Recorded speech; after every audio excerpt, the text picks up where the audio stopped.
அவர்களை அவமதிக்கலாம், வெளியே நிறுத்தலாம். இது ஒரு பொது உளவியலாக, சமூக உளவியலாக இங்கே கட்டமைக்கப்பட்டிருக்கிறது. அதில் குற்ற உணர்வே இல்லாத வகையிலே நம்முடைய உளவியல் இங்கே வளர்த்தெடுக்கப்பட்டிருக்கிறது.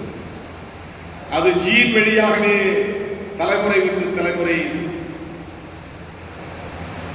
கடந்து வந்து கொண்டே இருக்கிறது. அது பிறப்பிலேயே அது நியாயப்படுத்தப்பட்டதாக மாறுகிறது. அப்படிப்பட்ட அந்த பாகுபாட்டை, மேலாதிக்க போக்கை, பிறப்பின் அடிப்படையிலான உயர்வு தாழ்வு என்கிற அந்த உளவியல் போக்கை தகர்க்க வேண்டும் என்று விரும்பினான் ஐயன் திருவள்ளுவர். அதனால் நான் பிறப்புக்கும் எல்லா உயிர்க்கும் என்று சொன்னார்.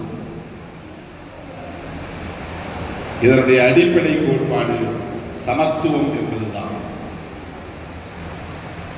திருக்குறளில் என்னென்னவோ பரிமாணங்களில் கருத்துகள் சொல்லப்பட்டிருக்கின்றன. அறத்துப்பால், பொருட்பால், இன்பத்துப்பால் என்று 3 பாலினங்களாக பிரித்து அவற்றை மொழியியல் வல்லுநர்கள், தமிழ் அறிஞர்கள், கருத்தியல் தர்க்கவியல் ஞானிகள்,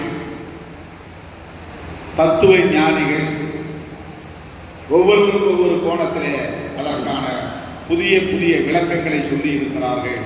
ஆனால் அடிப்படையில் அந்த நூல் ஒற்றை வரியில் சொல்ல வேண்டுமானால் சமத்துவத்திற்கான நூல், மானுட சமத்துவத்திற்கான நூல். அந்த புரிதலை நாம் மக்களிடத்திலே கொண்டு போய் சேர்ப்பதற்கு பாடாற்ற வேண்டும்.